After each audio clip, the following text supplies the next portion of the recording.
What's going on, everybody? It is Tuesday night, 8 o'clock on the East Coast. It's 7 o'clock here in balmy Minnesota, I'll call it. We got above like 60 degrees today in November. Very, very strange. I've heard tales of horrible winters, but so far, I know my time's coming, man. What's up? I hope that you all are well. Thanks, everybody, for being here tonight. We got Tyler from Tyler's Toxic Balls will be on the show. If you've not seen or you're not familiar with Tyler, check him out. Impressive dude. I met him at Tinley. I'll tell you that story here in a little bit, but I'm excited to have him on the show, and I'm always happy to have people on the show. Well, first that are cool and that, you know, have a little bit going on up top here, but also that I've met in person. So I'm feeling a little loose tonight. Like I don't have to be like right on the edge of like, what am I getting with this guy, you know? So Tyler will be on here in just a moment.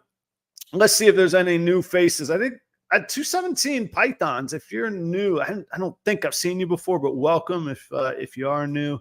And welcome back, everybody else. I really appreciate it. Pied and Joy, Reptile, Sean, best name in the game. I was like, when I first got into ball pythons and I was like reading all the different puns that people use on their names, Pied and Joy is right at the top there. Okay, you guys know, I can't just read everybody's name that's in here. You guys know I love you. I appreciate you.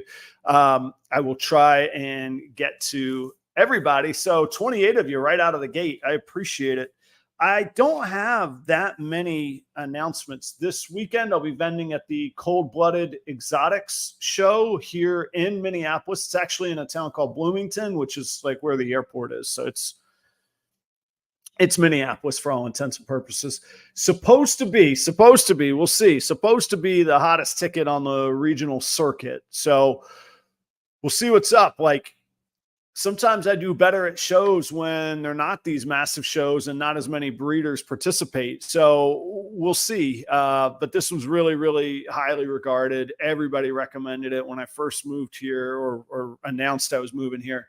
Everybody said, you got to vend with Cold Blooded. So we will see what's up with Cold Blooded Expos.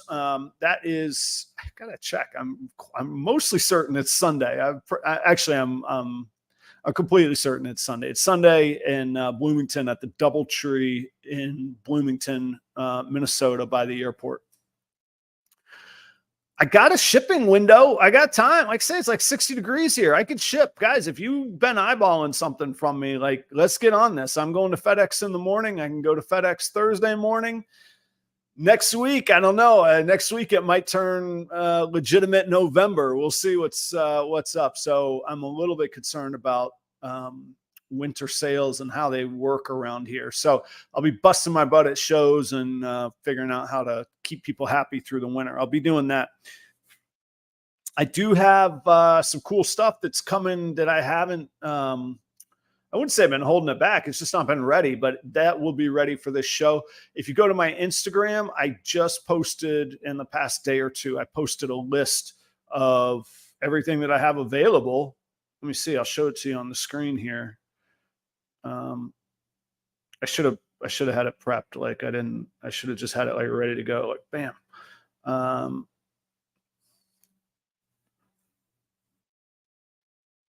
Yeah.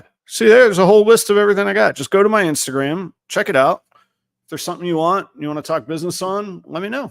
We'll work it out. So that's on there. Like I say, I could ship for a few more days and then I can always hold it or regional, local delivery and stuff like that too. I got my Dreamsicle. I was going to say my Dreamsicle clutch. My one Dreamsicle, my pied 100% het lab, and then a bunch of labs, 66% het pieds, are coming from Shannon at Green Dragon Brokers. They hit the ground tomorrow morning, bright and early. I'm heading to FedEx in Bloomington. Matter of fact, I'm stoked to pick those up. Huge thanks to Shannon.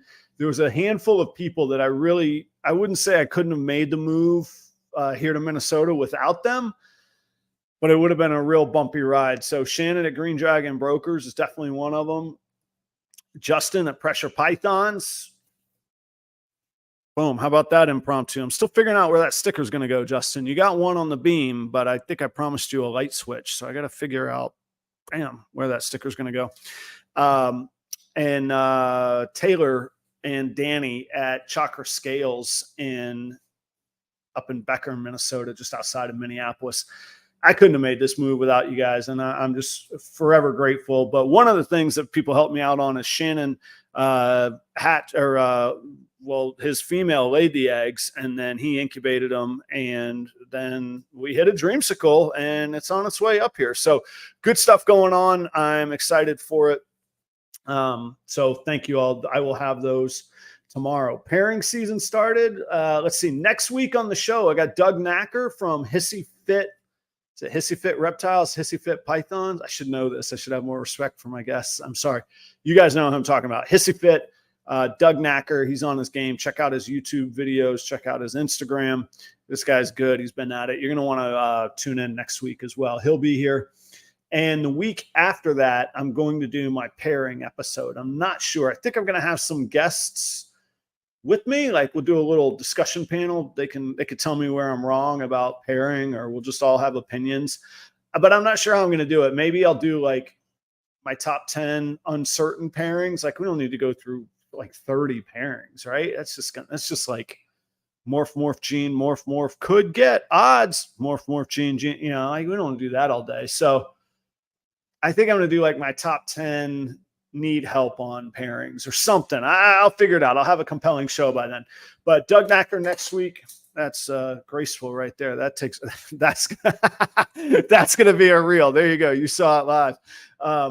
Doug Knacker next week, and then the pairing show after that. I think that's what I got. Tune in Thursday morning for Proper Cup of Joe. Me and Joe will be doing our usual thing. That's on those mornings. Down below, you'll find a LinkTree link to everything involving me and Proper Royals. So there is Instagram, Facebook. The Venmo link is in there. And also Patreon.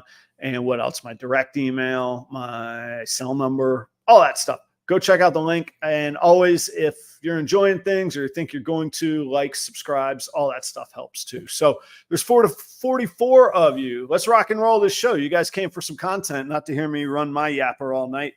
Tyler's Toxic Balls. I don't know a whole lot about Tyler other than I'd seen him around the industry a whole lot. And it was really kind of neat how unique I thought his logo and brand was.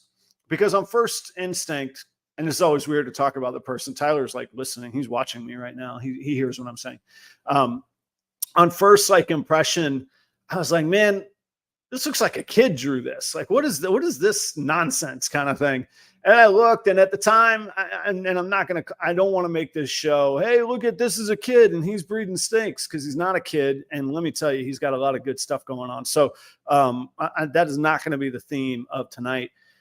But then I looked, and like, it's so unique of a brand. It fits him perfectly. Then I got to meet him in Tinley, and I still was sort of in the mindset like, oh, this is kind of cool. Look at, and again, I hate to say kid because it's not that case. And then we got talking. I was like, man, there's nothing kid in it. Like, he knows what he's doing in this industry. He knows what he's doing with his animals. He's working his butt off. And I was like, wait a minute, this is going to be way better content. Talking to somebody who knows what they're doing in the industry, grew up in the industry, has a great mentor in their family, and is killing it out there. And that's why I was like, man, Tyler, you got to come on the show and let's talk through this stuff. So we'll focus a little bit on him coming up, but really, like, this is like breeder to breeder talk right here. So anyhow, for the very, very first time ever, please welcome to the Proper Royals stage, Tyler from Tyler's Toxic Balls. Boom. How you doing, Tyler? Good. How are you, Adam? What's up? I am good. How's it going? How awkward was that intro? It's bizarre sitting there listening to somebody talk about you, right? No, it was good. It was good. It always is interesting, no matter where I am, hearing people talk about me. It's just like, oh, cool. Especially like when I'm backstage. That is right. Yeah. Funny. Well, so I remember I started in restaurants when I was 15. And I remember like every shift I went to work for like 2 years, I was still only 17, 2 years, people were like, look at the kid in the dish pit. I'm like, man, how about I work my butt off here? I'm sopping wet from dirty dishwater and people's food scraps all over me. Like, give me, like, I'm part of the crew. I'm not the kid in the dish pit. Yeah, I feel I was a kid in the dish pit for like 6 months. So Right? Yeah. Well, smart of you to get out. It took me 27 years to quit. To quit. yeah, no, it was that's a rough job. I didn't love it, but You know what? The only thing I liked about it, I liked a lot about it. I liked the camaraderie, man. You learn stuff in a dish pit in the kitchen that they don't teach in school. I'll tell you that much, man. Yeah. We don't have to share those stories, but it's true. But no, it paid more than like bagging groceries, and it was cool and entertaining. And then once I learned how to use a slicer, and I was like, everybody tries to go home before they have to cut onions. I was like, man, I get me some hours cutting onions. And I not only got hours, I got a raise for just doing work that nobody else wanted to do. So there's sink talk already. Do you want to talk about your sink? Tell us, where are you at? Where's this facility you have right now? Where are you at right now? All right, so I am in my basement. Me too. Yeah, Rochester, New York, Spencerport, New York, suburb of Rochester. And yeah, we had a finished basement. For a long time, I had a snake rack and some tanks in my room until I got to about 30, 40 snakes. And it was like 80 to 90 degrees in my room at all times. And my parents were like, get them out of your room. So we moved down here, and everything when I started was tucked in this corner. This is all now just my baby section of my incubators and all that, and right, pretty much taking up half the basement now. Good for you, man. So we like stats around here. Throw us some stats. How many breeders and holdbacks you got? How many hatchlings you got available? What's like your total look around here? So right now, I think we're sitting, it's hard for me to count, between 400 and 450 snakes. Wow. Yeah. Hatchlings right now, we have 21 clutches out of the incubator, probably 120 to 130 snakes. Right. And I think about 110 of those are either available right now or are going to be available in the next 2 to 3 weeks. And that 400 or 450, does that include the hatchlings, or that's your holdback stock? That includes the hatchlings. Gotcha. So, that's a lot of snakes, man. Yeah.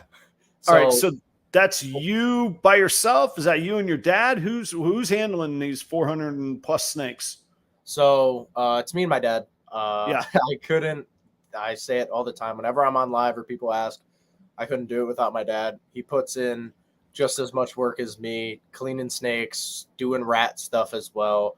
Now that I started school, I've had less time to do a ton of snake stuff. So he's been helping pick up a little bit of lost time, I guess. Is it are the snakes his full-time endeavors as well, or not? This is after hours. This is still it's not side project. 400 snakes, man. There's nothing side project about that, but that's the second project, or number 2. Yeah. So I graduated high school in July of 23, and in September got into business school. So I am full-time at school, and he has a full-time job at a plastic injection mold making company. He's the vice president of operations there. So he has his full-time job. I've got full-time schooling. So we're kind of just after school, after work, we're either down here cleaning snakes or outside doing rat stuff. Yeah. Have you brought anybody else on, any employees or help that you're getting? No, we have no employees. The only thing is I do have a really good friend of mine. I don't know if he's in chat. His name's Frank Rossi. He lives 10 minutes away from me. He comes over, and during the St. Louis show, my dad was out of town. He came over, helped me prep for that show, do some work before that. But cool. No real employees. It's mainly us. And then if I can have Frank or one of my buddies come over once in a while to, clean tubs because it's fun, or help scrape labels off of cases, then I'll do it. So does your Sorry, I got to give a quick hello to Will and Audra at Flawless Exotic Creations. I thank you all for the button or the sticker. I'm not up on. Is that a sticker or a button? What is that? I don't know. It's a dono. Yeah, it's $4.99 is what it is, and I'm down with that. So thank you all very much. I appreciate that. What will I know what $4.99 will go to. It'll go to paying for the smoke alarm that I ordered on Amazon today because I just got terrified of. There is a gosh. Will somebody post the link in the chats? There's a GoFundMe out there for Flynn Reptiles or Flynn Exotics, and they were vending with me at the Davenport show. Good folks. I remember interacting with them because we had to bum electricity from them because not through their fault or my fault. It wasn't a place to buy electricity. They just didn't have it set up, and Flynn hooked it up. Can't believe it. Their place burned down while they were at St. Louis, man. Holy cow. Yeah. So it was horrible. We were there. I came in Sunday morning and there was just little rumor this happened. And yeah, they packed up. I heard that night, got home like 3 a.m. because they heard a fire happened. And yeah, it was horrible. So shout out to NARBC. They ran a 50-50 and what 50% would go to USARK. They threw that and the 50% went to them to help them with whatever they needed. Definitely go check that GoFundMe out. Yeah, if anybody can hook that up, I'd be really gracious for you, and I'll most certainly give your brand a shout out if somebody can post that in the comments for me. I guess we all assume that it started in the reptile room, but I guess they probably don't know that yet, or I don't know. Who knows? I don't know. But either way, that's just horrible for the animals. Horrible to come home to. The link exceeds the character limit for the chat. How am I going to work around this? I will, somebody will message it to me on Instagram. I'll put it on my Instagram is what I'll do. Oh man. Anyway, so this is a new house for me. So we only lived here now. Well, tomorrow will be 2 months that we closed on the house. And I actually hadn't tested the fire alarm smoke detectors yet. And I've got, of course, fire extinguishers. I've got those everywhere. I got them in the garage, the kitchen. I got them down here. But after I saw that, I was like, okay, first on the docket today. Just went around poking all the fire smoke alarms. And then I guess I'm going to kill two birds with one stone. I've got a light fixture that I don't need up here anymore, but it's got a big hole in the ceiling, the circular, and I was like, just stick a smoke alarm right on that thing is what I'm going to do. So anyway, I don't know how we got on that topic, but Will donated $4.99.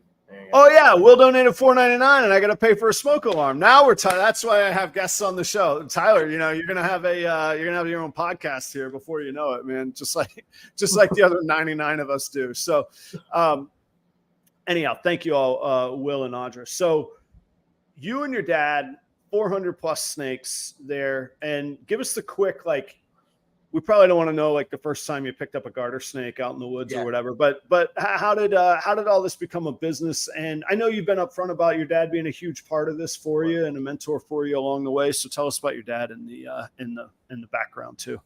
Yeah. So I don't remember too much of where it started. I was always interested in snakes and reptiles. And I think the biggest hit was, I was like 6 years old, probably. I got pretty sick and had to stay home from school for a few days. I sat in my parents' room and watched every Snake Bites TV episode I could find. Wow, yeah. And after that, I just kept begging my parents for snakes or a pet snake. And on Christmas Eve, I got my first snake. They surprised me with a normal ball python, female, and my brother with a corn snake. Okay. But since then, since I was 7 and got that first snake, I knew I loved them.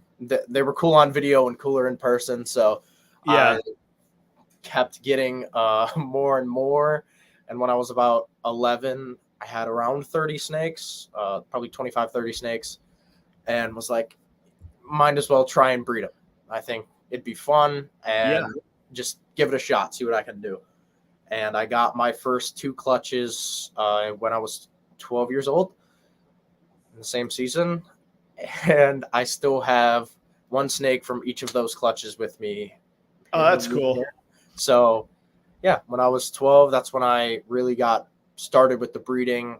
And for about 2 or 3 years, I kind of just did the same thing. Bred here and there, 2 to 5 clutches. And 2 years ago, it'll almost, end of 21, we got an opportunity to purchase a collection from one of my old friends, Liz and Kyle from KE Royal Reptiles, or what used to be. And they were getting out of the industry to go travel abroad. And so they offered me the collection. We got the collection. Cool. And since then, we went from, I think, 4 clutches the previous year to 20. And then this season, we did 25. So everything's been, in the past 2 years, been exploding a bit for me. And and I don't know this. I think I've assumed this, or maybe I heard this somewhere, but did your dad have expertise in snakes already or not? Yeah. Okay.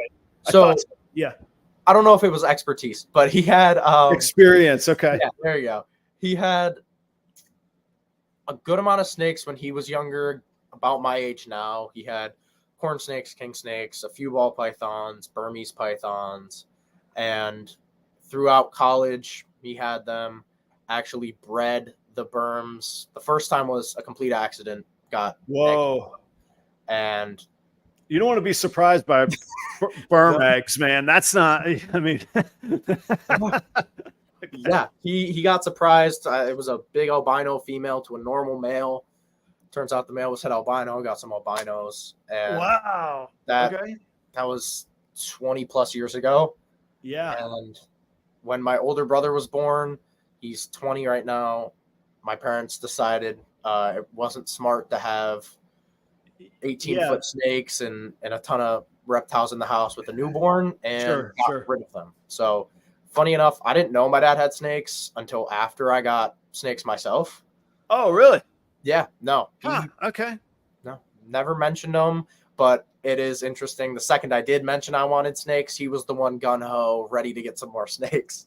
And that actually sounds like me and my son. I had snakes in college, but I don't even think I'd ever mentioned it to my son. And he was getting a bearded dragon for Christmas.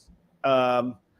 He got a bearded dragon the Christmas before the pandemic started. So like Christmas 2019, then 2020 rolls around. By March of 2020, I'm like, I might want a snake. I got a little extra time on my hands. This will be fun. And I looked on Morph Market, and it was like a whole new world, like between ball pythons 20 years ago and ball pythons now. And I was like, I was hooked at that point.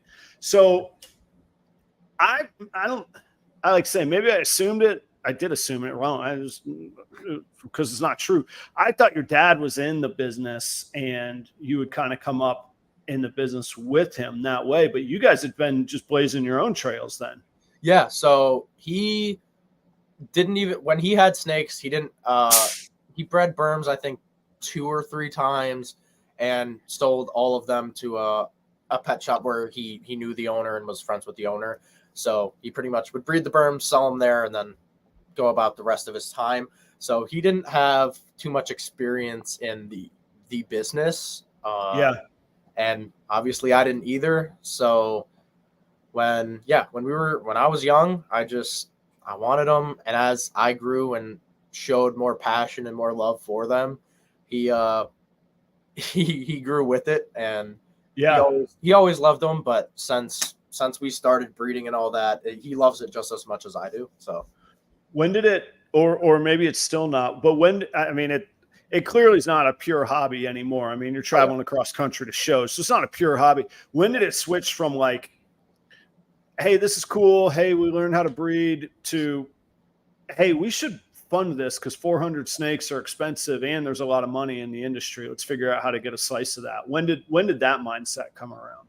So I got that mindset right when we got offered a collection.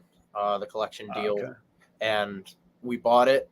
Well, before we bought it, we were like, if this happens, it's not you're downstairs cleaning on a Saturday for 3 hours. It's you're down there every night for 3 hours. You're doing Yeah. this and that. Yeah. It's not. I guess it is still fun and games, but it's not fun and games. Yeah. Suddenly it's for real. Yeah. It's not practiced anymore. So I realized that when the collection was offered, I guess my parents realized it a bit earlier. So a few months before that, my dad decided to invest some good money into the snakes, and I think it was probably 6 to 8 months before we got the collection deal, was throwing more money into the snake stuff because they wanted to invest in my future. Mm-hmm. And so I think it was probably 4 months past that, and then pre-collection, we were done. I thought we were done. Like, okay, we got a clown pied male, a hypo pied male, like 3 years ago, and some other breeder stuff around that time. I think I got 6 proven breeder pied females from Florida, and I was like, okay, cool. Like, we're actually gonna do this. And I had a little mindset like, oh yeah, let's breed, let's do this. And then when the collection came around, it really switched and we thought we were good to go and ready to go. And even now we're still like, oh shoot, we're still not ready to go, but we adapt and we get along with it. And yeah, I wasn't laughing because I didn't think you were capable. Like, every step up that somebody takes, especially with ball pythons, you're not ready for it until you're doing it. I remember when I just had 2 clutches and I was like, 13 hatchlings. Who has time to clean these? All they do is poop. Like, I feed them, I clean them. It's hours later, it's destroyed again. And I just remember being like, oh, am I ever going to? And it's laughable now to say that about 2 clutches. I mean, I got the room around me now, but yeah, I remember when I bought my first collection and I got it home and I was like, this is great. And then for like 3 weeks or a month, I was just like, what have I done? How in the world do I, but you get caught up. I don't know what the quote is, but there's some quote out there about, like, if you're going through a tough time, it might be because you've just leveled up and you're not used to it. And then you get used to it and then you do it again and then you do it again. So that's what I was chuckling about, because this, no matter how like ready you think you are, an extra 20, 30, 50, 100 snakes is game changer. It's a lot more. Insane. Yeah. When we got the collection, again, we were good. We were ready mentally. We weren't. We were still, we did put in a lot more time and effort right away, obviously, but the first 3-4 weeks, 2 months were still, holy crap. Like, it wasn't even our collection. You know what I mean? Like, we just bought 200 snakes. Like, we're opening tubs and like, holy crap, this is ours. Like, yeah. And you don't know like their temperaments at that point. When they're like, now if people come over, I'm like, no, don't mess with that one. That one's cool. I'm like, but you don't know that when you got 200 brand new ones. Like, you're taking shots from them. You're like, okay, what's going to happen in here? So yeah, we, for a couple months, same amount of work, but it was more like, oh, like, this is all brand new and super, like, just, I guess, new. Now, even since we've grown a good amount since getting the collection, and there's definitely pros and cons to it. I loved having 2 or 3 clutches from a workload standpoint, but it is cool. I talk about it with newer breeders a lot. When the worst part for me used to be the weight on the clutches, where they sit in there for 55 days and I'm looking at them every day. Now I put them away and I don't even, like, I'll come back a week before they're due to hatch and I'm like, oh, there we go. Because I got 10 more in between. I got a few hatching, like this and that. It gets so busy and hectic. You get your clutches, you get this and that happening. It's like Christmas. It is like Christmas. And I think that there's really good wisdom in there too, for people to just leave the clutches alone.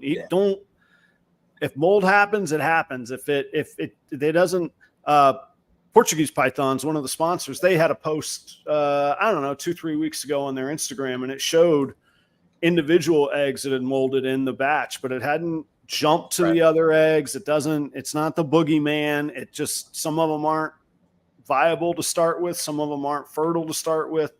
Put them in there and let them be. Like, it's a big, scary world out there to the eggs. There's not much good that can come from messing with them all the time. Set them up and forget them, huh? Yeah, no, that was never a super big issue with me messing with them. It was just the day by day you'd wake up and go stare in the incubator. Stare in there. And then the next day you do it again. Now, I mean, I got 4 left. I got 4 left in the incubator. Now this is when it hurts again. Yeah. I'm like, I got 4 left, and then that's it for probably 4 months at least.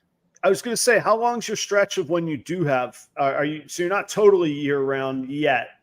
I'm sure you'll get there eventually. But what's your span of when you're getting at your first or your last eggs? What are your seasons on that? So this one was our longest. I think we got our first clutch early March, and our last one laid. It was only like 3 weeks ago. So we're having a pretty good span. We're not year round yet, but the first time I've had clutches in the incubator and males and females locked at the same time. So yeah, I'm going to have a little span of an empty incubator, and you're doing more clutches than I am, but I've got a girl that just ovulated, and I was like, no, it's going to be empty, but I actually am happy. I need to get in there and detail it. And I actually want to swap I want to put a herpstat on my incubator instead of the VE, because herpstats you can adjust to the 10th of a degree and really dial it in a little bit more. But I put putty. I drilled a hole in the top of my incubator and then put putty and all that on all the cables. So I got to like take it apart, dig it out, and then change it around. So I'm actually looking forward to it this year, being able to clean it out when it's empty. But in general, I think it'd be a blast just to have them just constantly going, you know? Me too. You'll beat me. You're way ahead of me, I guess, for next year. I ultrasounded 3 weeks ago, found 2 girls at 18 plus, threw a lock in the next day, and then they're getting their next lock in. I put them in probably 4 hours ago. So we won't have clutches for another few months probably. No, but that's the end. That's not the beginning. So that girl, she just ovulated. So I've been pairing her for 5-6 months now. Okay. And then my biggest my females with the biggest follicles are only at about 9 or 10. So, I mean, I'm doing like the first, like, hey, here's a boy, get excited pairing, but that's about it, you know? So I've got this time next month, I'll be pairing. I was going to say I'll be pairing all. No, I won't. The ones that I know when they laid and when their cycle is, if it's too early for them, I'm not going to pair them. But otherwise, like my first year breeders, I'll be pairing all of them here in another month. 100%. Yeah. Tell me, because I'm curious on this kick these days. Do you use any software management tools? It looks like you have printed labels back there. What's your software of choice? Husbandry Pro. Okay. Yeah. We use Husbandry Pro kind of simply, I guess. We got all our animals logged. We do feedings, ovulation, all that stuff. I know there's a ton of other different ways to use it and maximize it. There's a zillion things you can do on that. Yeah. We just food, locks, ovulation, like all that stuff, log all that. It's easier to keep track when you're TTB 231002 compared to pastel yellow belly and she Mojave double clown pied. It's just, it's a little easier. Right. Yeah. So my day-to-day operational stuff, I feel pretty good on my processes and operations. And I know everybody rolls their eyes, but I do like my spreadsheets. It reminds me of being in kitchens, and it's just check down, and that's fine. Yeah. But I was talking about on Jeremy Warfel's show on Sunday night, the multi-generational planning that Clutch offers, and I think Husbandry Pro does as well. That's really where I'm going to need some help, man. Going through 30 females and 15 different male possibilities, and that's only going to grow. I mean, in 2 years, I'll be above 50 or 60 breeder females. That's where I find it too. Is even now, I'm better than my dad at this, but when we're loading cases, I never look at the label. I look at their genes, and I can go right to their tub and know where they are. But for him, it's a little more TTB 23010 is this rack and these 6 tubs. For me, Yeah. I know exactly where most snakes are, but it is getting hard now with who was the dad on that clutch? Who was this and that? And I only have 25 clutches, which is a good amount of clutches, but in the future, I know I'm going to have more. So I'm lucky and happy we got onto that as soon as we did. Yeah. Not only that, like I'm finding that when I'm going back. So, I mean, before this year, I'd only had, I don't know, 10 or 12 or 15, whatever number of clutches, very few. And recall, recollecting some of that of like, because at the time I'm like, oh, I'm always going to remember that girl's double het for this and that because that was so and so. And now I'm like, no, Adam, you're out of your mind if you think you're going to memorize this. Like, I guess I could, but what am I going to spend all my time on memorization? No, I need to get it into a manageable system. You're talking like my dad and me a little bit.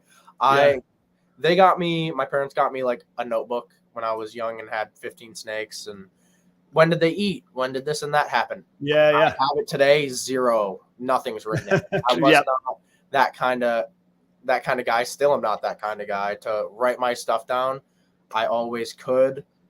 I'm not doing it as good anymore, but this snake has eaten for the past 3 weeks. 4 weeks ago, it skipped and it was in shed. Like I was always able to do that with 20 or less snakes. Now it's harder. Having that on all the records and being able to go back to who produced my 22 litter GHI hypos and exactly this is so important. And the other tool that I don't know if Clutch has that Husbandry does and I love is the stickers that we use at the shows. So it's, for me, so good. I know exactly what is going on with them, where they're going. And if people want to know, I rarely have to answer the question, when was the last time this ate? When did this hatch? What were the parents? Because you scan that QR code and it sends you to its last 10 activities, its parents, this and that. And not a lot of people use it at all, especially at the smaller local shows. We're usually the only person to use it, and people find it super cool, and it kind of sets us apart in that realm. Sorry, we have these bugs here called box elder bugs, and in the fall they invade everything. Oh God! There we go. Did you hear that? Was nice. Threw it right into the. I'm not a bug guy. That's my fault. I am not a bug guy. I don't like them in here. I don't know if they would, fester in snake poo or what. I don't know. They're a Minnesota bug. I'm not familiar with them. I got to say, quick shout out to Bod's Exotic Reptiles. Look at that, Jeremy, just for you. Jeremy did me a real solid helping my buddy Shannon out on some shipping equipment and heat packs and all of that to help me get my clutch of Dreamsicle and hets and pos hets and all of that coming up to me. So thank you very much, Jeremy. You've been awesome to me. I really appreciate it, man. And best t-shirt in the business. The design is great, but the fit, man, I want to wear. I'm scared I'm going to wear this shirt out one day. It is the shirt that I reach for when I go for a reptile t-shirt. Anyhow, thanks, Jeremy. I appreciate it. I hope you guys are well. Yeah, Clutch has, I don't know if it's like a show specific label, but you can print the labels anytime you want. And it's got the QR code on it and all that. But it doesn't, like Clutch doesn't track when you fed and when it shed and all of that. So it's genetics and birth and true clutch management. It's a different kind of system and it works in different ways. I like some of the aspects of Clutch that they have in Husbandry doesn't, but that's why some people use one and some people use the other. I would like for one day, I mean, it's not going to happen, but if there was one system that like everyone used and it was perfect, but there's never anything perfect. So, it's always going to be which one you want to use. And I prefer Husbandry. I've seen a few people that use Clutch and I like Clutch, but I really like the fact that I can log my feedings and do that so anyone at a show can see it. Makes it easier for me explaining stuff to people, and they find it cool. So yeah, and it and I'm not sold on one or the other. I've dabbled with clutch. I have not dabbled with husbandry pro, but I haven't paid for either one of them. So I'm in that exploratory time right now, because I can see, like you say, I mean, we can impress ourselves with what we can memorize, but if it's right at the fingertips, why screw with it? Get on with other stuff. Get on with customers and selling and improving things.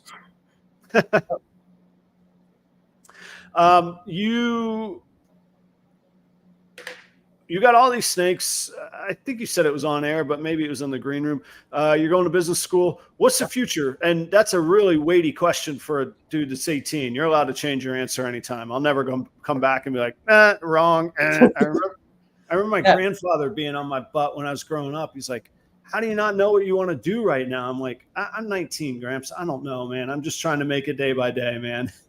I think I've been, for better or worse, the complete opposite of that. Okay.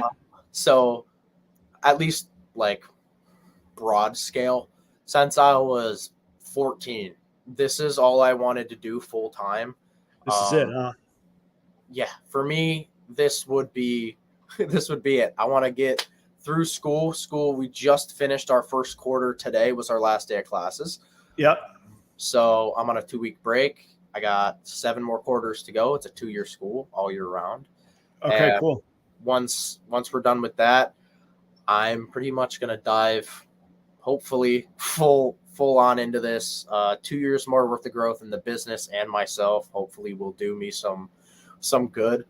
And I never know where I'm going to end up. But I know I'm going to end up doing snakes. So yeah. Good for you, man. There's nothing, well, like I said, there's nothing wrong with that. And so, like, I went to school and I got a history degree because I felt like I had to get a degree. I never, turned out I did know what I was going to do. I was working in restaurants and I never stopped. But great job on choosing business, put the practical numbers and business acumen behind it. So you're going to have a degree in business and a decade plus experience keeping and nearly that long breeding by the time, this is done in a couple of years. it's how do I invest? I'm in. It's been interesting explaining it to people now. I'll be 19 in January. So again, I got my first snake when I was 7. Even now, I've had snakes in my life longer than I haven't, if that makes sense. Right. Yeah. So, yep. And even, again, back to, I've always wanted to do it. It's been a fault at times, especially in school with my high school classes. Just, I don't need this history. You're like, I don't know about this physics class. Not sure on that. Yeah. So that's been a personal issue for me to figure out. Like, I need to graduate high school, because there was a point there where I was like, I don't need this. I'm going to do this. But I realized, education's pretty damn important. And Good. After graduating and finding this school, it's a business school. That's what my best classes in high school were economics. So cool. It fits me well. I love this place. And, actually excited for school for the first time in my entire life. Good for you. I mean, you gotta find ways to fuel a passion, and there's nothing worse in life. Not to get all preachy or lectury, there's nothing worse in life than being a square peg shoved into a round hole, and which I bet all of us in one way or another, whether it was a high school physics class or a career that we felt like we had to take, all of us have felt that way in some way or another. And I can imagine, you don't have to speak to this or confirm or deny it. I can imagine there's people that have given you a tough time. Oh, his dad did this. Oh, so-and-so bought this. Look at this guy. He didn't have to do this or that. Screw all that, man. If it's your passion and you got the resources to go do it, go kill it and take every freaking receipt along the way and show them how it's done, man. Go good. Yeah, no, I've been talking about it in my classes actually. And I've told a few people, like, I find I was always the young kid breeding snakes. Right. And I guess to a lot of people, I still am. But I vividly remember walking around reptile shows, 10 years old, 11 years old, asking questions to breeders, trying to get information, and kind of just being shut down. Kind of you're wasting my time right now, kind of people. Right. Yeah. Yeah. Pat on the head, go along, yeah, kid. That Yeah. was like yeah, 8 years ago, and I vividly remember 90% of the times that happened. So I always say I'll give, especially kids and stuff like that, I'll give you as much time as I can. Hook you up with a deal, do whatever, because you never know where that kid's gonna be in 6 years. There's a lot of people who did that to me don't have business cards anymore. I can call them, they won't answer. So that's how I think about it. I've had multiple times where, even since I've been breeding and doing stuff, that people are just, you're the kid breeding snakes, like this and that. And I agree, I always was, but the way that it was portrayed sometimes could get on my nerves, and I've used it. So there you go. Like I said, I have vivid recollections in the restaurant industry of that. And then boom, one day at 25, I got the promotion. I was a GM. At 27, I was opening the flagship of the PGA Tour's restaurants for them at TPC Sawgrass. Like, screw them, stay focused, get on it, man. Use whatever resources you got. I think it's awesome. When you somebody commented earlier, and I let it slip. I didn't even think about it because I didn't think it was important then. The way our cameras are and the screen is, it looks like you're short, and I'm this like overbearing. Like, I'm also leaning. I'm also leaning a little bit. But what's hilarious is that I go like, I don't know, $132 sopping wet, and you would throw me around like a rag doll, because I've seen you wrestle at Tinley, and you did throw people around like a rag doll. Oh God, you're like a big dude, man. And it was really funny. I was just sitting here. I was like, this frame of reference is incorrect. Yeah. Look at there. Yeah. I'm 6'1". I'm a you look like Jack and the Beanstalk there. I didn't mean to make you self-conscious. I was laughing about it. No, I didn't want anybody like perceiving it like, oh, here's this little kid that if they don't know you, like, oh, look at this little kid that's talking cool. This is a full-on man here. There's so many people who have said that. I met Darian. I've met a few people at different shows that I've only talked to online since I was 15, and I meet them a few months ago. I've met them here and there, and it's just like, what? Like, it's weird how cameras do things. But yeah.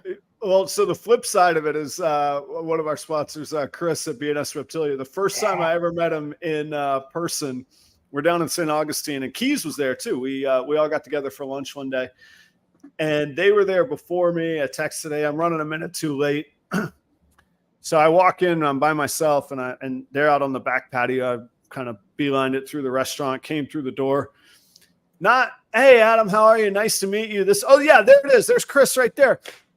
Yeah. Chris goes, Jesus, the camera really does add 10 pounds, doesn't it? Look at you. And I was like, dude, there's a nice way to say hello, man. Dude, Chris is awesome. I don't remember. I think probably the first time I met Chris was at Oak Show, maybe.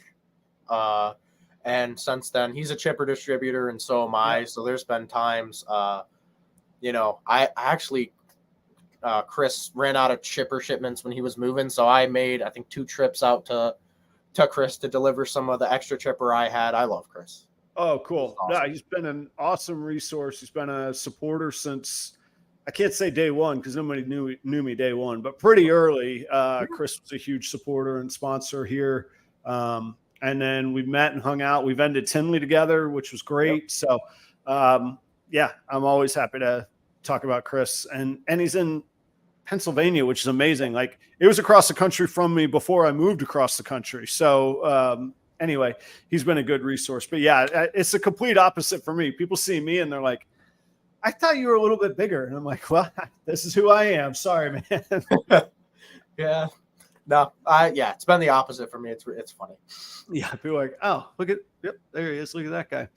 So, okay, everybody's got a story. How'd you get your table at Tinley? Oh, that was actually a crazy. See, everybody's got one. Lay it on us. So I've bought a few snakes from Kyle Hoffman. I talk to Kyle a lot, and I texted him. I know he has a table at Tinley and usually doesn't use it. I don't know if he texted me or I texted him about a table. He said, "Yep, like you're good. I'll see like what I can do for you, like get you the table." Because this was like 7 days before Tinley, and This year? no, last year. Okay. It was I mean, last.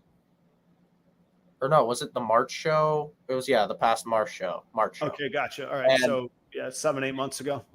so did that, and the next day reached out, and one of his best friends decided they were gonna sell their collection. So Kyle gave the table to him, and I have no fault. I love Kyle, but I'd have done the same thing. But so that table kind of got thrown out the way, and I was like, damn it. I was pretty excited to do Tinley, and it was a Tuesday night. I got a call from Troy at Best Dressed Balls saying his buddy had to get out, something family emergency. So I got in contact with Donald from Get Morphed. Again, every time I see him, I thank him. But reached out and he got me the table. So it was less than 72 hours before we had to drive out. We figured out we were doing Tinley, tried to get everything around and ready. We did, and made it out to Tinley, and it was our best show we've ever had. So really, every single time it comes up, thanks to Donald, like it was a crazy experience being behind the table. I've been to Tinley for the past 4 or 5 years. Every time it comes around, it's my favorite show, but being on the opposite side of the table for once was it was crazy. Bad thing about it, another crazy part of this story, don't know what happened. I got dead sick on Saturday. So the first day of actually vending the NARBC Tinley Park show, I was there until about 9:15 and had to go back to the hotel, got sick, had a stomach bug, got sick, passed out. I was like, set an alarm, 2 hours, I'll be back. I didn't wake up until about 4 p.m. right before the auction, so I missed the entire man, our first Tinley. I felt like a asshole leaving my dad there. Sorry about the language. I don't know. I try and keep it PG, but we get one of those a show. So there you go. It's yours. Sorry.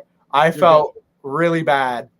Sorry about leaving my dad there for a whole show by himself. I was like, God. And then drove back, met him there, and he killed it. The first day did real good. Second day I was there, I was feeling great, and killed it on the second day. So how did you find, or have you found, how's your social media presence helped or hurt? I'm assuming it's helped, but how does that all work out for you? No, social media has been pretty good to me. I've never really had an issue or any drama surrounding myself, which is great. And I don't really get into it at all anyways. I was going to say, it's pretty easy to avoid, really, if you make a conscious effort. Yeah. No. But since I've been on social media, this account was made, I think, 2019, the Tyler's Toxic Balls account. And I'm at like 2,000 followers. Again, I got up pretty quick to like 1,000, 1,200 and have not been stagnant, but growing pretty steadily up. I think I just crossed like 2,500. And sorry, what platform? On YouTube Instagram. Or on Instagram? Okay. Literally, my only social media right now that I use is Instagram. I have Facebook, but it's mostly just for like local reptile group chats around me. And then YouTube, I have been asked multiple times to make a YouTube. And my response was always, once I'm out of high school, I'll have more time. And then because I never expected to go into a higher ed. And now that we're here, I'm like, give me 2 more years. But right. Yeah. That's well, I mean, and the reason I ask is because that's first how I recognized you and your brand. And I was curious. I was like, this looks like an 8-year-old drew this. And I was like, that's on purpose. This is just a fun, like, young, new, maybe it's not on purpose. Sorry, I see your face. No. It doesn't look like an 8-year-old drew it, but it's just a hand. It's just like a hand thing. We didn't pay anyone to do it. It wasn't like, no, it wasn't. And there's a person at my school who does graphic design and has asked, like, do you want me to redo your logo for free? And I'm like, no, I don't. I want to keep it for now. I definitely want to keep it. I love it. And I think the name's pretty funny. I think it's cool, but it's like, you. Like, yeah.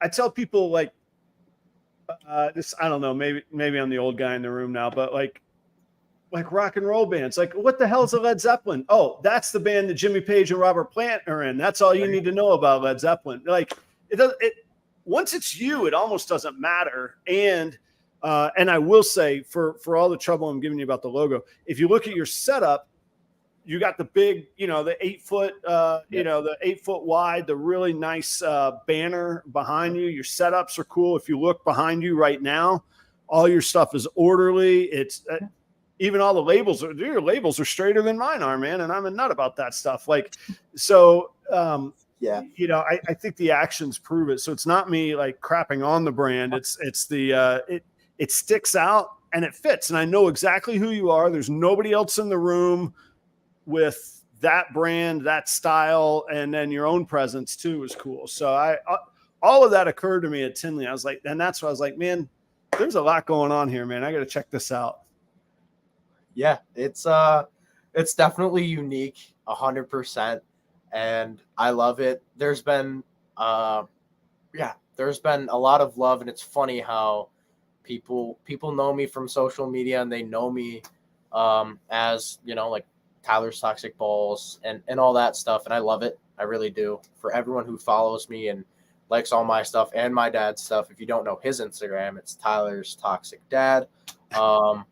So he actually posts more on Instagram than me. Most of my posts are just reposts of his stuff. So shout out to him. Very cool. Well, let's take just a second and pay some bills. There's 65 people here tonight. Thank you all so much for checking out the show. That is Tyler. That's Tyler from Tyler's Toxic Balls. Give him a little bit of support. His Instagram is down below in the description. You can check that out. And I recommend doing it. In the meantime, big thanks to REDLINE Shipping. I was literally just on the phone with them this morning. Here is what I think is the REDLINE difference. Yeah, their prices are good. Their dependability is great. Their customer service is phenomenal. In Florida right now, it's about 77 degrees, and the high tomorrow here is going to be 60, and the overnight lows in Indianapolis are going to be in the upper 30s or the low 40s. What is a person to do? They talked me through the whole thing. I've never shipped 9 snakes in one box before. I've never gone from those, strange climates. Talked me through the whole thing, gave me all the support. And I don't, when I call them, I'm not like, I'm Adam. Do you know who I am? I don't pull that crap. Anyway, REDLINE Shipping, go check them out. Proper 5 is going to save you $5 on your next shipping label. That's the promo code. I think you'll enjoy them and appreciate them without the promo code, but go check it out. Get yourself $5 on that. Portuguese pythons. That's Renee and Danny Rocha out in Chino, California. And they're working on some high-end double visual products. And, of course, when you're aiming for high-end double visuals, you get the misses. So even if high-end double visuals aren't your thing, if you want a visual het or double hets, that kind of thing, go check out Danny and Renee. Really, really, really great people. And actually their t-shirt game is really strong too. It's up there with Jeremy at Bod's Exotic Reptiles. Theirs fits real nice as well too. Creative Genetics is Keith out in California. Keith is working on stranger projects. He's got strangers that he has bred to het VPI and triple het. I mess it up every time. VPI, Pied, and Hypo, I believe. But I think that there's some clown I know there's clown in the projects because I've got a VPI het clown from him as well. So if you want to see what stranger combos that Keith has available, I know that they're available now. You can get in touch with him. His contact information is down below, and he is on Morph Market as well. Last but not least is our good buddy Chris out at B and S Reptilia. That's Chris Shelley. Ball pythons, check. Blood pythons, yeah, I think he's got some. Colubrids, all kinds of them. Pituophis. I don't really even know what that means, but if you do, he's your guy. That's who you want to check out. I believe those are northern pines and bull snakes, and I think there's another one in there too. That's out of my league, out of my realm of knowing what I'm talking about. But Chris knows what he's talking about. It. He's also the regional distributor for the Chipper in Pennsylvania. He can help you out, and he's a great dude, super knowledgeable. I bug him all the time for identification. Hey, what do you think is in this? And sure enough, he answers me every time. So really cool to do business with all of these people, and they truly do make my life easier so that I don't have to go out and figure out how I'm going to pay for a fire alarm or how I'm going to, keep the lights on and that sort of thing. So give these sponsors a look, see, and I stand by all of them. I vet my sponsors. I don't just, it's not just a sign up. So these people are really great. I got a new face in the pipeline. I believe they're in the audience, but I got to work out just what we're going to promote with them. So we do have one more new supporter coming on, and I'll tell you about them before too long. So thanks, everybody. Check out the sponsors. Thanks for hearing me out. All the like and subscribe stuff goes a long way as well. Thanks, guys. Tyler, we got a little ways to go. If you want your schedule good, your time good? Oh yeah. Now right. I'm out. Now I have no classes. I don't got to get up. I'm good. This maybe is too personal. Do you have to pay rent? No rent, no classes. There we go. Living the dream, baby. Good for you, man. The whole deal was I never wanted to go to college, so it was graduate high school, pretty much take the summer ish. I've had a job since I was 14 to just random stuff, but kind of do your thing, and then kind of when school would start again, get a better job. Yeah. But once I found this school, it was kind of the same deal as my brother. Go do your school, do whatever you got to do, and once that's over, it's kind of like again, if you're living here after that, it's rent and it's this and it's that. But then they're going to be a focus on education, do all that. Yeah. Well, good for you. For what it's worth, I'm sure you already know this, but it sounds like your parents are pretty good folks. Sounds like you hit the lottery celestial lottery when you popped into the world in their hands. And I think we're all better for it as well with having you. So very cool. Tell me about, so you just did, I've heard one report, but I'm not going to spoil the pool on what the report is. Tell me how St. Louis was this weekend. And then I'm actually interested in, I'm a logistics and details guy. I want to know how you set it all up, how you get, from New York to Kansas. Like I mix up Kansas City and St. Louis. I'm from Florida. It's all the same to me. I don't know. St. Louis, not Kansas City, but New York to St. Louis is not a short trip. So tell me about all of it that went into it. Tell us about the weekend. No, so St. Louis, this was probably overall the hardest show we've ever done with all the things that were kind of stacked. So my dad was out of town from Tuesday morning until Thursday night. His sister and my aunt is getting deployed to Japan, actually this week. Wow. So he took a trip out there to see her before she got deployed. So left me with all of the show prep stuff, which is the first time I've ever had to do that without him. So usually we're teaming up, doing labels, logos, this, and this. But, he had to go out of town, and I had classes and got to work on all the show stuff. So there was that aspect. And then Friday. Sorry to interrupt. Where do you put, you said you were doing logos. Where do you put your logos? Is it in the snake displays? No, it's with, or I didn't mean logos. It's like price sheets and got it. Like all the other stuff like that. Yep. So getting all of that stuff set up.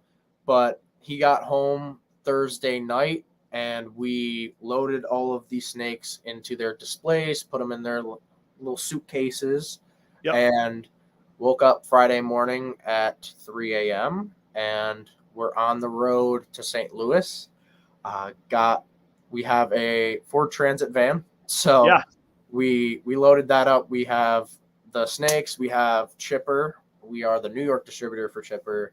Is Tell me it's bright green with your logo on the side of it. I need it so bad. Oh, it'd be great, man. Oh, man. Me and my dad, we talk about it. We need to get it. We want to get it wrapped or something, but we haven't gotten there yet. I don't know. We haven't been there yet. So it's transit van. We loaded up with 100 bricks of chipper, cocoa to go, all the other supplies and snakes.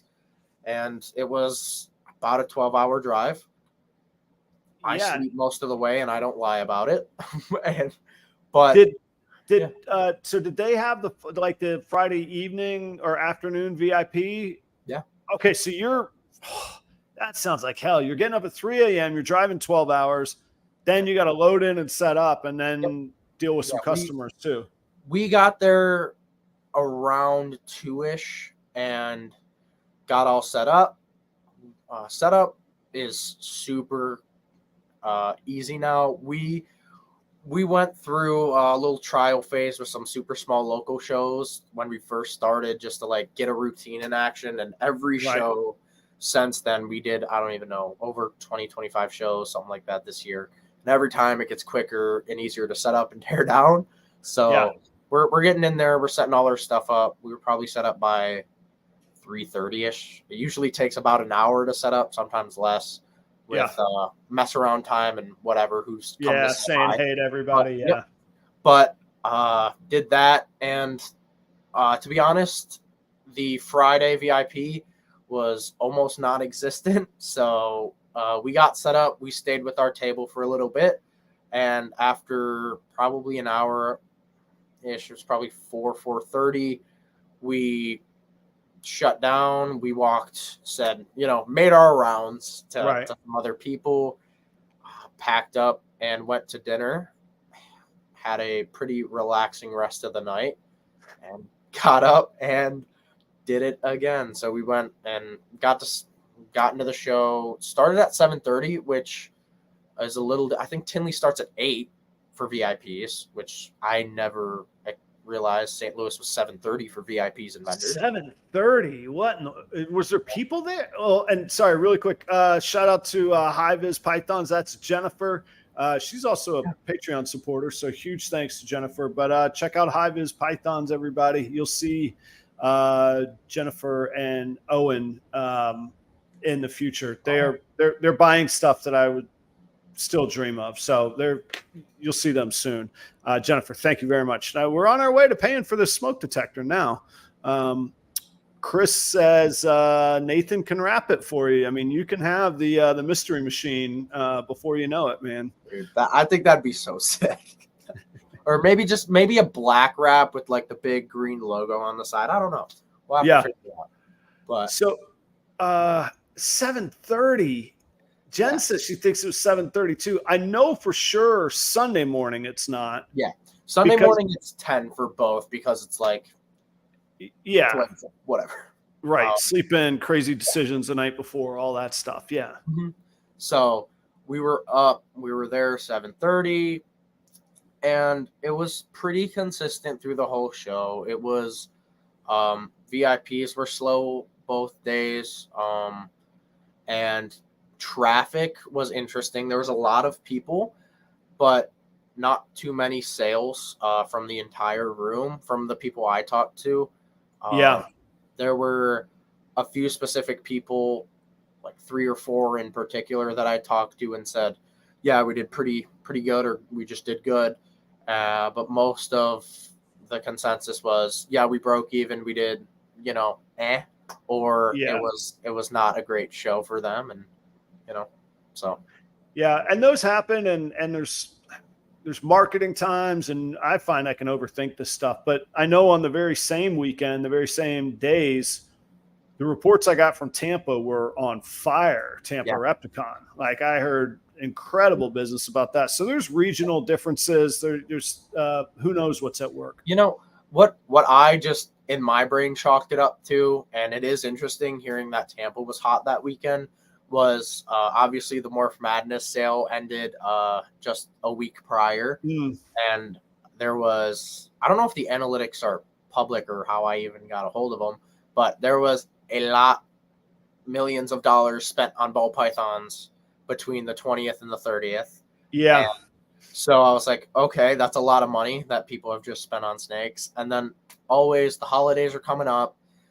You know, people are spending or saving their money to spend in a few weeks. So kind of caught between everyone just spent a ton of money on snakes. And then now we're going to save our money for Christmas and holidays. I was like, oh, that's why this show might have been bad. Yeah. Do you, and I don't, again, I overthink this stuff. And then I ask as well, all these things. I feel like there's something to either local markets or markets that you've in effect made local. So you've ended Tinley twice now. So people are used to seeing you at Tinley. I find I do better like in my home area than I do actually. And this is, I don't know if it correlates, but there's factual data here, or I don't know if correlation here equals causation. The two shows I've driven farthest for this year outside of Tinley, so Davenport and Green Bay, 5 hours in opposite directions, hotels, $0 sales. Yeah. All of the shows, again, excluding Tinley, that I've driven to and been back home in that evening. Now, some of those are 3-4 hours on either end, but all those shows, I do just fine. I would do those every weekend, all year long if I could, and if it were healthy for the animals. I got to give them a break, but I would do them all the time. Yeah. For me, since we've done, I don't know how many shows you've done, but it's probably almost the same as us, but maybe more. I have no clue. No, I'm at 10 or 12. I could tell you I'm signed. I'm booked for 26 shows next year. So I'll be going straight ahead next year. Yeah. So, and especially we've been doing shows for 2.5, 3 years now. So yeah, we've hit the same shows that are yearly for 2 or 3 years in a row. We've hit the shows that are 3 times a year, 9 times now and stuff like that. So we've figured out a lot of it's luck. Just show up, right? Just show up and do the work, man. I find a lot of the times there's specific shows that I don't know how much you've had it. One example is, hey, do you have GHI het pieds? And I had a male 3-gene GHI het pied had hypo. Dude bought it for $1,400 on the spot. And then the rest of the show was not great. Right. But there's other people, hey, do you have hypoclown stuff? No, I don't. They run away from the table to find it. So you kind of got to find the right people and you got to have the right thing. So yeah, there's the I was trying to explain this to somebody. Like I have this like spiel. I know my neighbors had us over for dinner on Sunday night Sunday. And they're bewildered by this whole thing, of course, as I'm sure you're used to running into. And they're like, who are the buyers? I'm like, all right, you got like your pet people. And so we joke in the industry, that's got to pass the grandma test. Like that's got to be the grandma would be like, that's a cool snake. It might just be a pastel banana, but that's the grandma test. They're going to sell. Right. Yep. And then there's breeders. And I said, so those you could have just a typical brown and black looking snake, but it's loaded with genes and genetics that people want. So I got those buyers. And then I said, there's the rare, I've really only truly ever come across one that I know of. Maybe somebody bought a snake that falls into this and I didn't realize it. I said, there are a few people that are just collectors that are really educated and know what the nice snakes are. And they want like the turbo grandma test. Like they know what it is. It's got to be the best, baddest ass, craziest looking thing. And I get a few of those. Yeah. So for me, a couple of things on that. When, now in school, it's cool having a business and going to business school. There's a lot of other people who do as well, but we have projects that are, what are your target market? What is your audience? And for a lot of people that have their other businesses, it's males from 22 to 30. You're selling pre-workout or whatever. For me, it's funny. I'll go and I'll tell them 7-year-old girls to 70-year-old grandmas. And they'll laugh, but it's true. That's about my smallest to oldest range. And again, the 70-year-old woman, great woman, I love her, is a breeder. She breeds with her husband, and the 7-year-old girl is just she bought a snake from us, and it's a pet. So you obviously huge range, but you find people who are just pet keepers and want to.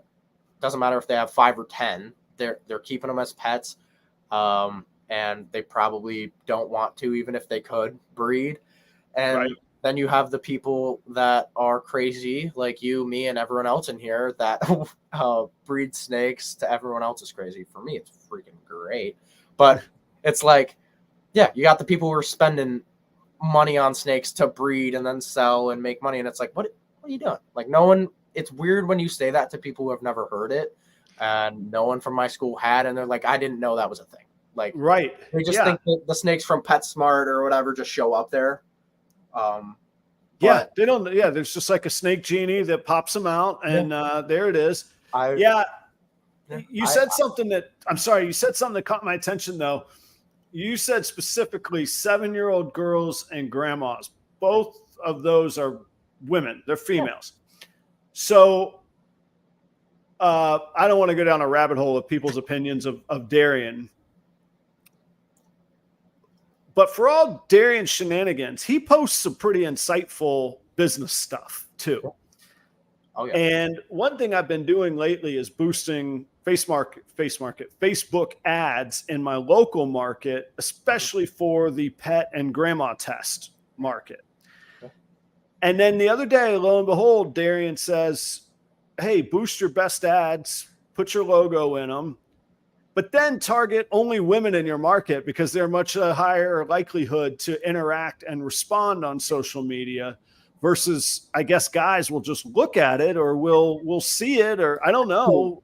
Next. Yeah, next. And they'll just decide to get it at the show or something. And what's crazy is most of my local shows, sales are to women. The inquiries, I get inquiries from doing that. And for 15, but like if I told most people, hey, you could get 5 extra inquiries a week and it'll cost you $15. If you close one of them, it's a no-brainer to spend the $15, right? Yeah. So I can't say it's proven yet, but I've had about 3 weeks of doing this where I'm like, maybe I just need to spend $15 a week and just market myself and get it to these target people. And it was interesting to me that you said 7-year-old girls and grandmas. So that's why I was like, wait a minute, I got to talk about this now. No, I just I use that term mostly because in a lot of people's eyes who aren't into the snakes or that, you think of who has a snake and you think of like college dude or like a weird guy who lives down the street, not a 7-year-old girl and your grandmother. Like, it's just the stereotype of kind of dudes being kind of dumb, keeping snakes and acting cool compared to what it really is, where everyone loves these animals. And it doesn't matter what you look like, where you're from, whatever, you can have a snake. They're great pets. So it's awesome that way, man. I will say full transparency. The four categories that I tagged to go after are reptiles, snakes. They don't have a ball pythons one. So reptiles, snakes, pets, and tattoos. Got to get I'm like, I look around the room. I'm like, these people. Yeah. I'm throwing it at the tattoo people too. I haven't thrown it at the fish people yet, but I might try that too. So I'm still trying this out and experimenting, but I could tell you factually, I sold a banana pastel pied male, $400+. Boom. There you go. That's a whole bunch of $15 ads right there. That's half of them for the whole year, right? Like, do it, let it rip. So, that's it was. When you said that, it caught my attention. These things. Did you guys hear it? I'm going to do this thing again.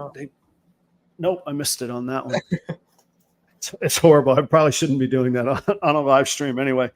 How much do you see in your business school when you'll hear something in class or on the agenda and you're like, oh, like, do you start to see things fall into processes and systems that like there's actually a structure for and you don't have to discover it on your own anymore? Or is it like, I just need this paperwork so I can get more, credibility? There has been, so it's been a 10-week quarter. Again, it ended today. Yep. But in those 10 weeks, it's been insane how much I've learned about different things. So there's 4 courses a quarter. This one I had Entrepreneurship 1, like all the classes, they're all business classes. There's no, liberal arts stuff. It's literally all business for 2 years. So I had Entrepreneurship 1, Business Technology, Career Development, and Business Math. So in business math and tech, we were learning how to do Excel stuff, do this and that, transfer, show charts, present data, and that stuff. So that's always important. And I know it's important, but for me, I hadn't really done it. We have our Excel spreadsheet for all of our sales, where they sell, this and that. But really now gotta dive into that stuff a little more, see what's going on in that data. It's so important. And a lot of the times, and I still haven't paid too much attention to it, to where if you do, you never know what you can find. Right. So. Yeah.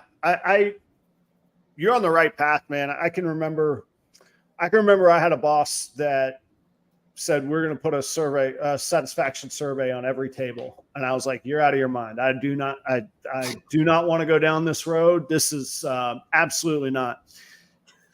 Yeah. Everybody's an expert because they've seen an episode on Food Network or whatever, And I was like, it's going to be hell for our servers. It's not going to go well. And what we found was, when we invited everybody to put their input, it wasn't just the complainers that gave input. Everybody gave input. And we found that we were about 93% positive ratings, which most people would call that an A. That's great, right? But it gave us a chance to mine data.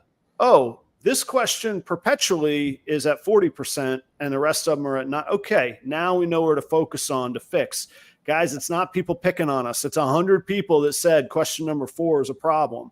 And so that's just an example, but yeah, tracking the data that way is I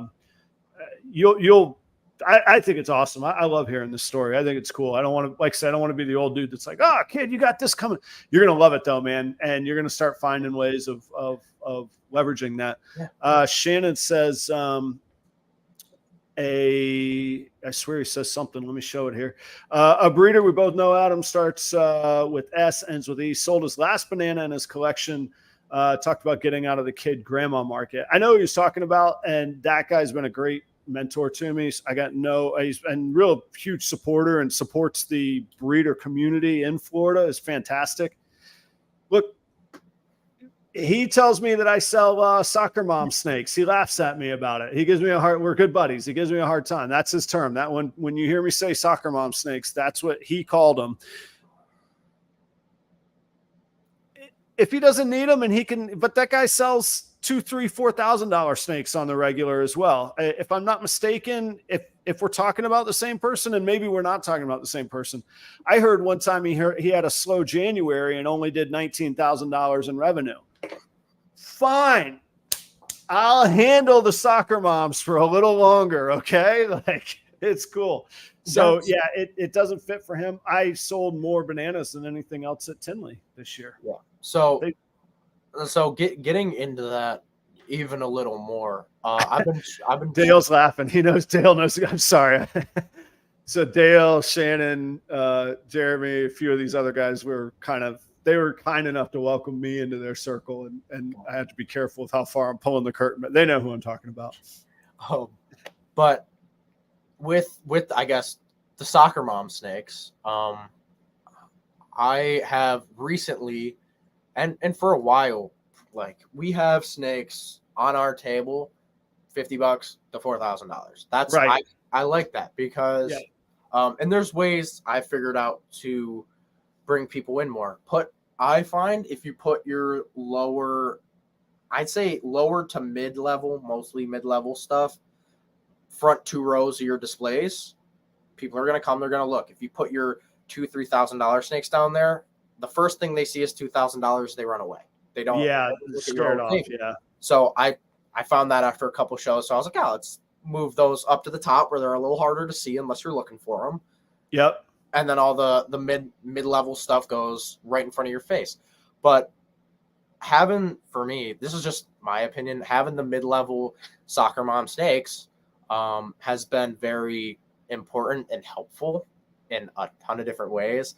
I was just talking to my dad, and I've thought about it for weeks. There's always a spot for them, so it's never a bad thing to have them. Right. Yeah. And I look, I mean, Dale's the one that was laughing. Dale knows good and well because I purchased them from him. I've got stuff that'll make the firepower. It's just not ready yet. I got to do something in the meantime. I got to yeah. I'm struggling with it this year, especially, I guess getting a little deeper into myself in breeding and business. Struggling with the amount of clutches I had this year and how sales have been kind of going recently. It's been slow. I think it's been slow for a lot of people. Yeah. Everyone knows that. So instead of having 20 of my 25 clutches being more mid-level stuff, we'll do 15 of those clutches be higher tier stuff that if they stay, I don't care. They're triple het this, they're single visual, double het that. If they have to stay cool, I'll keep them. Rather than I have stuff back in my racks that I produce males that are ready to breed 800-900 grams. And I'm like, even if I wanted to keep these, there's nothing I'd pair them to. Right. That's where currently I'm trying to shift a little more away. I have right around 100 to 125 females that could go this year. But not that'll get your attention. Yeah. Sorry. But I'm not going to use a lot of them. I'm actually trying to sell a lot of my starter snakes, the ones I got in that first 25, 30 snakes I had. I'm keeping 2 or 3 that I have good sentimental value for, but a lot of the 1 gene, 2 gene stuff, even some, combo het pied, het hypo stuff that they're taking up a space in my rack. Would I love to breed them? Yes.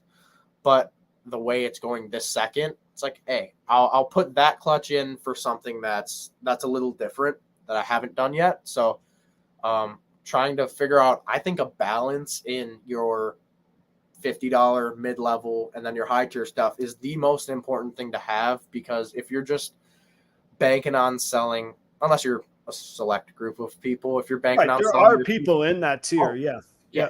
But if you're banking, especially for me, and I'd say 97% of breeders, if you're banking on selling $2,000 plus snakes for every sale, you might get 2 sales a month, maybe. Right. But I went to a show and sold 12, 13 snakes at my local show, killed it. Like, I don't know which one I'd rather do, that every other weekend or sell a snake a month, Yeah. So, well, and I think, so I should clarify a couple things. Yeah. I'm not setting out to make $50 snakes. They happen. Yeah. So I got to do something with them. Yeah. And everything's relative. I was blown away when this dude called what I was doing Soccer Mom stuff. I'm like, that's a banana pie. Do you know how long I worked to make it? It took me 3 years to make a banana pie. Like, get off my butt. Yeah. So it's relative. And like another guy in that crew who's awesome to me, he's offered some like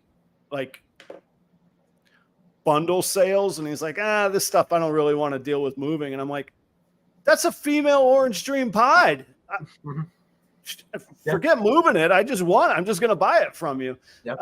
So everything's relative. And I think that the customer base that people develop as they're going on their way up is growing with them. So when they outgrew bananas, maybe their customer base did as well. And I get it. I mean, look, if I was selling $4,000 snakes regularly, even one a month, one every 2 months, I probably would have less patience putting the effort into trying to build customers around $250 snakes. But right now, I got to keep the lights on, man. I can only do one of these shows a week, man. I can't live on $10 a pop, So anyhow, that all goes into it. Let me see here. It is 8:30, and I always promise that we stay like there's plenty of people that do like 5-hour sessions. I can't become one of those guys. Jason asks, who's also one of the Patreon subscribers, is awesome. Thank you. Tell us about some of your favorite jeans and snakes. We can't go through all 400 of them, but what are some of the, you've been at it long enough now. You've found, like, I'm sure things have emerged where you're like, oh, this is a killer project. I've got the stuff. Other people don't. What are we doing here? What's your exciting things? So my big things, I kind of coined it the hand because it's my 5 big genes. Okay. Nice. Clown, Pied, Hypo, Monarch, and G-Stripe are my 5 big recessives. I have, when I started, what really got me interested in breeding and getting more snakes was Pied.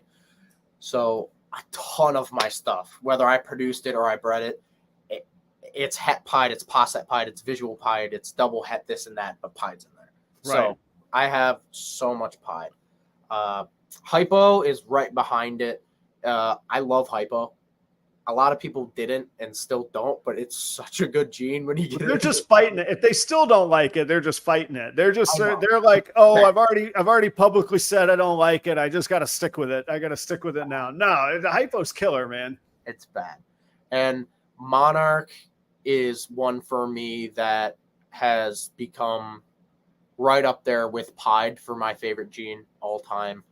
I absolutely love it.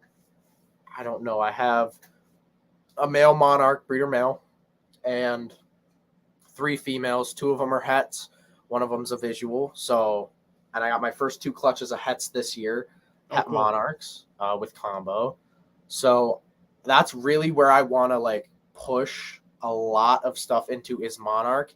And the reason I like those 5 genes and want to work it, I kind of want to intermix them in so many different things. They work so well together.